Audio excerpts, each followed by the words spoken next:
All right, I think we're going to get started here in just a moment. If everyone can see my screen or have that pulled up, because there are going to be some accompanying slides to go with what I'm saying. So if you don't have that yet, get that pulled up. If you can't hear me, or if you can hear me, can you type in the text box, the chat box, just to let you know that you can hear what I'm saying. Great.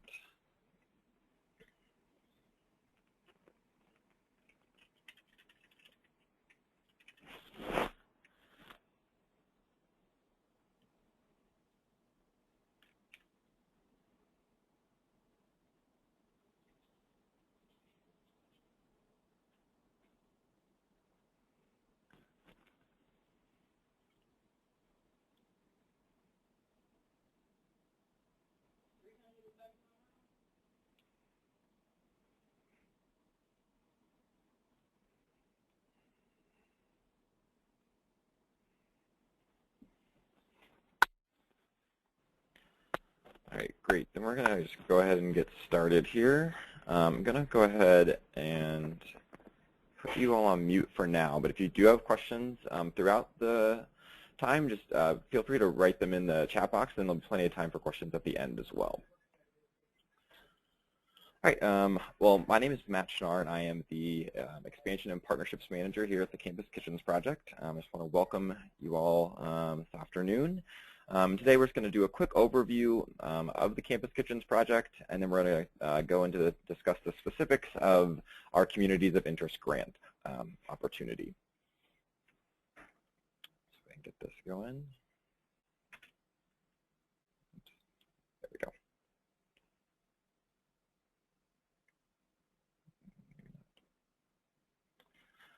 All right, so I think we'll just focus first on what exactly is a campus kitchen. And some of you might be more or less familiar, but the Campus Kitchens Project as a national organization is really trying to empower student leaders to really create innovative and sustainable solutions to hunger in their communities.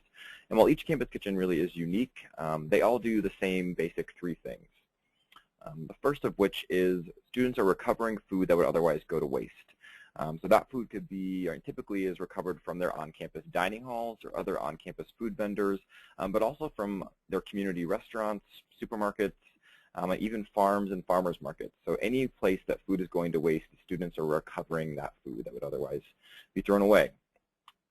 Secondly, they're taking that food and bringing it to a central location, again, typically in their on-campus dining hall or another on-campus kitchen, and then they're doing some form of cooking where they really transform those various donations they get into balanced and nutritious meals. So some campus kitchens that get a lot of prepared product might be just reheating or repurposing that food, but many others do a lot of scratch cooking, getting a lot of raw product. But they're creating and really transforming all of those different donations that they're receiving into those meals. And then thirdly, they're delivering those meals to those in need in their community. So a variety of agencies, social services, individuals, families, whether that be in shelters or after-school programs or even older adult housing complexes. Again, wherever that need is in their community, they're trying to fill that gap in service. And the meals really do help those agencies, allow them to focus their time and effort and money on the things that they actually do well in their programs, and not having to worry about creating and paying for meals. So we're really all about utilizing all the existing assets that are already present in every community and on every campus. So a little bit about our network. So across the country, we currently have 36 campus kitchens, and we're adding more and more each and every month. But before we go into what we actually do as a network, I want to focus a little bit on the issue that really led to the creation of the Campus Kitchens Project over 12 years ago. And those are the issues of food waste and hunger. So food insecurity and hunger is clearly a national need and something that's probably seen in almost every community, though it might have different faces on the surface. So I'm sure undoubtedly it's something that your community faces. And you've probably heard stats similar to what's on the screen now, that 1 in 6 Americans and 1 in 4 children don't know where their next meal is coming from. It adds up to about 50 million Americans that are living in food insecure households. The other side of that coin, going on at the same time, that about 40% of U.S. food is wasted each year, which is costing Americans billions of dollars in wasted resources. So we really saw those two issues being able to solve them at the same time. So by using the existing assets that are on college campuses of student power, space and kitchens that are not being used and then excess food, was really a simple idea that really just made sense and the best way to, again, really address both of those issues at the same time. So across our network, last year alone, just to go talk a bit about the numbers of what the impact that we're doing across the country, almost 6,000 volunteers contributed nearly 80,000 hours of service at their campus kitchens. And these students contributed to the program in a variety of capacities, from creating and delivering meals as volunteers to really guiding the program as members of their leadership team. Those students then took the recovered food from their dining halls, food banks, grocery stores, farmers markets, etc., stored it on their on-campus kitchen. And last year alone, our schools recovered over 750,000 pounds of food that would otherwise have gone to waste. And then with that food, students are taking part in cooking shifts 2 to 5 times per week where they prepare and repackage the donated food into balanced meals. And again, last year alone, our schools were able to prepare over 280,000 meals that were then transported and served to community partners and individuals in need in shelters, school programs, low-income housing complexes. And again, last year alone, our campus kitchens across our network fed over 9,000 clients at 160 agencies, which this is adding over $750,000 back in economic value back into the communities that we serve. So combined over the last 12 years of our existence, our network has recovered nearly 4 million pounds of food that would otherwise have been thrown away. And with that food, they were able to create over the last 12 years over 2 million meals to those suffering from food insecurity in their communities. So it's pretty clear that the impact of campus kitchens by just looking at the numbers.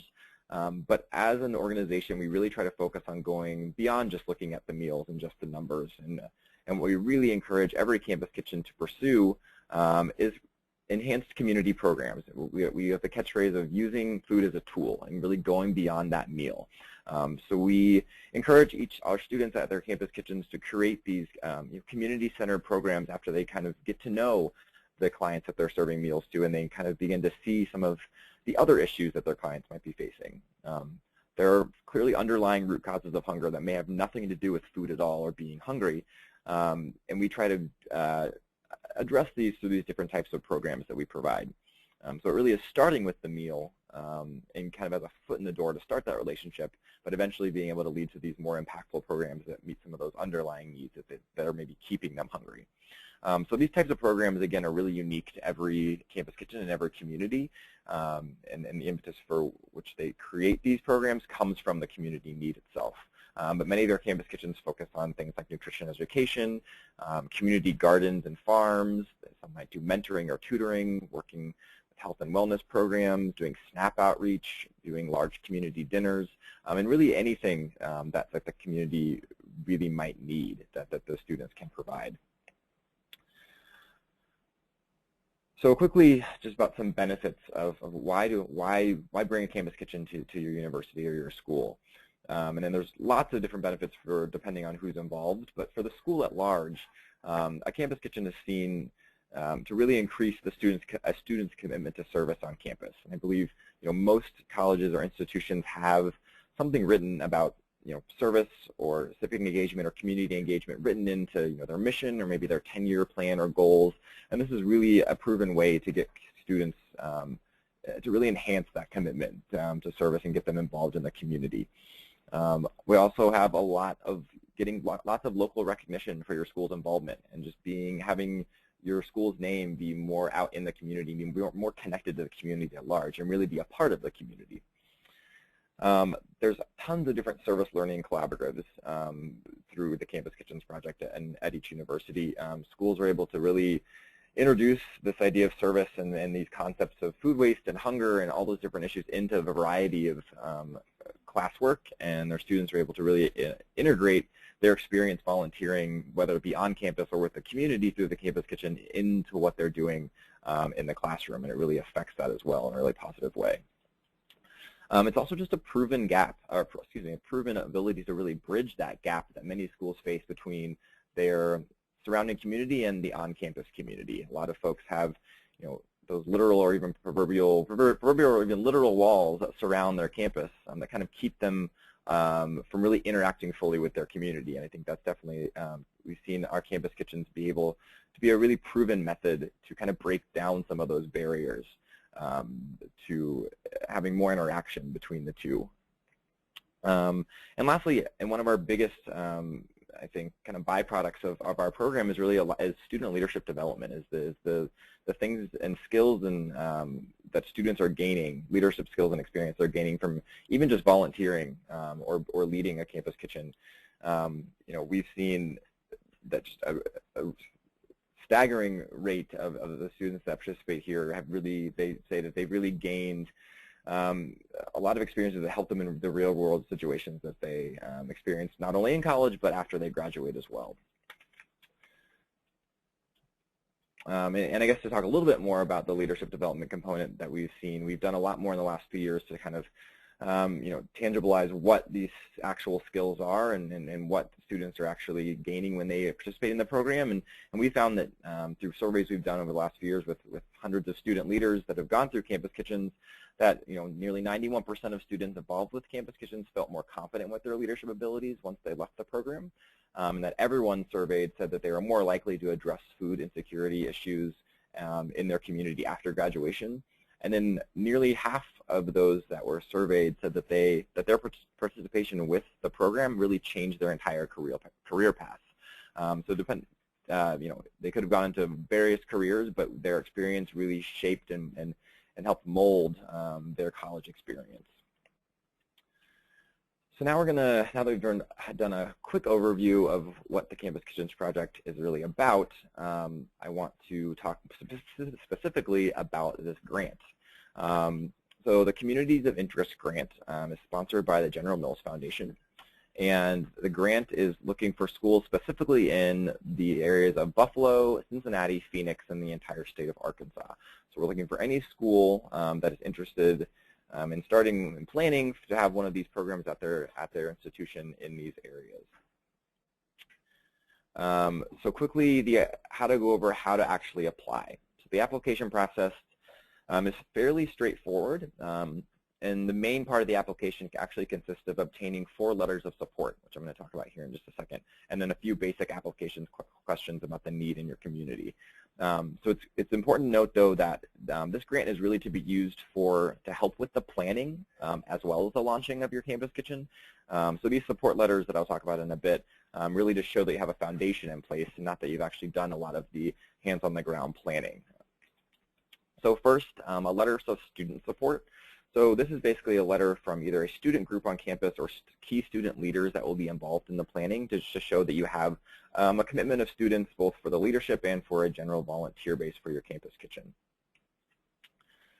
Secondly, a letter of sponsoring support. So this is basically to identify a staff sponsor on campus, and this sponsoring office will be kind of where the campus kitchen lives or where the office is housed, and this staff will act as a campus kitchen advisor, and we really have that in place for the sustainability of the program at large, so that as students transition and graduate, that there's a constant there that's able to help the students navigate through the university's red tape and protocols, but also just be there as as any kind of support for the student leadership team. So picking a certain sponsoring office. Typically campus kitchens work out of their office of service or maybe civic engagement or perhaps campus ministry, but some also find sponsors through departments like social work or nutrition or anything like that. So it's really important to kind of have your initial outreach be pretty broad and see who might be most interested in kind of leading up this effort from a staff perspective. So getting a letter of support from them is second. Thirdly is a letter of support from your dining service provider. Clearly, dining services plays a big role in a campus kitchen with not only ideally providing space, but also food donations and sometimes even informal and formal trainings for our students. So getting a letter of support from a dining director or a general manager through whoever runs and operates your dining services is another part of the application process. And then finally, the final letter is a letter of intent to sign our contract. So we have a contract that we actually sign with the university at large, and so this letter of intent is the same content as our contract, but it basically signifies that your school would be able and willing to sign our contract if you received one of these grants. So this contract typically is signed by an administrator of the university, typically a chancellor or president or provost or dean of students, and then sometimes also has to be reviewed by the school's legal team. So those are the four main components to, for this application. There again are a few other questions regarding contact information and a few other questions about the need in the community that are more qualitative as part of the application, but the main portions are these four letters are the important parts. And I should say that the very first step in applying for this grant is to receive your Campus Kitchen Planner, which is our online tool that helps you manage your planning process. So it has every step necessary that needs to be taken to plan your Campus Kitchen, along with all the accompanying resources and tools and forms to help you do that. And so the four letters and four qualifying letters that I just spoke about are highlighted in the planner with the purple tabs and have example letters and ways to help pitch the ideas to those different folks on campus, and has basically everything you're going to need is right here on this planning tool. So the first step, if you're interested in applying for this grant, is to get a Campus Kitchen Planner, which you do through our website under the Start a Kitchen tab. Which I can talk about a little bit more in a bit. To quickly go over some of the deadlines, so I should say we're going to pick 3 grant winners that will each receive a $5,000 launch grant. These letters in the application, the deadline is September 16th, which I know it seems like it is coming up quite quickly. But again, just remember that this grant is for the planning and implementation of the Campus Kitchen, so that these letters are just to get that foundational support in place so you can actually begin and really start with the bulk of the planning. There is some flexibility with that date if you have, if you can prove that you are in the process of talking to folks, and especially administration, which can take a bit of time with our intent to sign letter of intent. We can kind of talk through that on a one-on-one basis if it's getting close to the deadline and you have a lot of the pieces together and just are kind of waiting on a few others. We can definitely talk through that on a one-by-one basis. But the application is to September 16th, but you have until May of 2015 to actually launch and begin operations in your Campus Kitchen. So again, there's quite a bit of time in between, and you'll receive, and I guess I can go to the next part when talking about the money. You'll receive the grant in various installments depending on where you are in the planning process.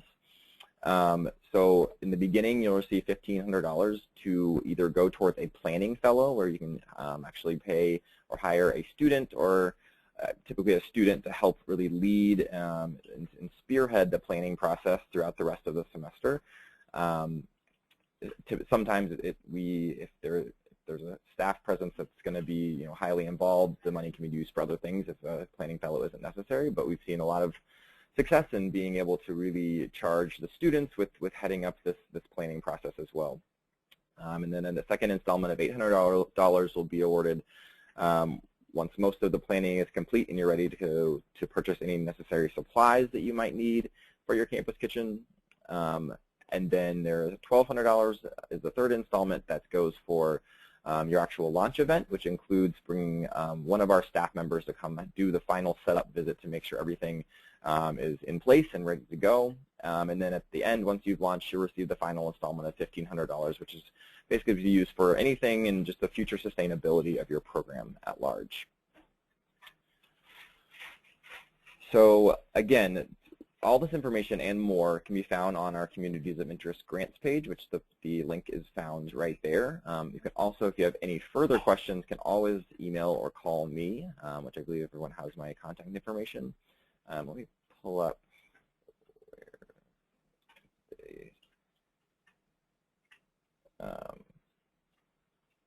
great, so I'm looking at these questions now, which I can definitely talk to or address. What are the general terms of the contract that commit to signing?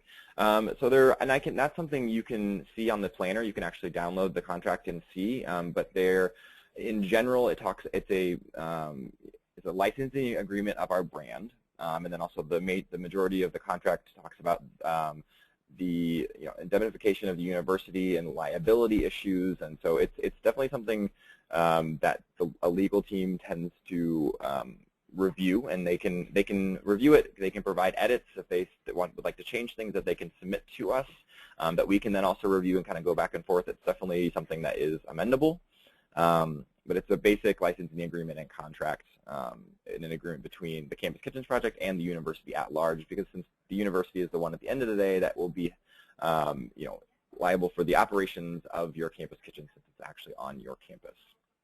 And then your next other question. Oh, it's a great question. So the applications are going to be evaluated by the need in the community, which through those questions in the application address that, and then also by the the strength of the apparent partnerships that are made through the different letters that are submitted.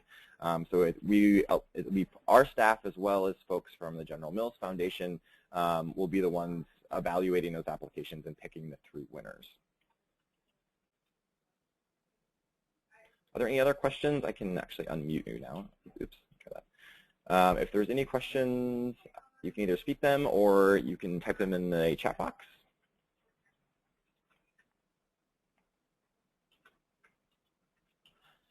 And if not, if you have other questions that you do think of, or you are interested in learning more or want to actually pursue this, we can definitely talk individually if you want to kind of have help with setting up really a game plan to do this quickly. I'm more than happy to work with anyone on an individual basis via email or over the phone to kind of make sure that everything can move as quickly as possible, and we can kind of talk through some best tips and hints and tricks to make sure that everything gets in at the appropriate time.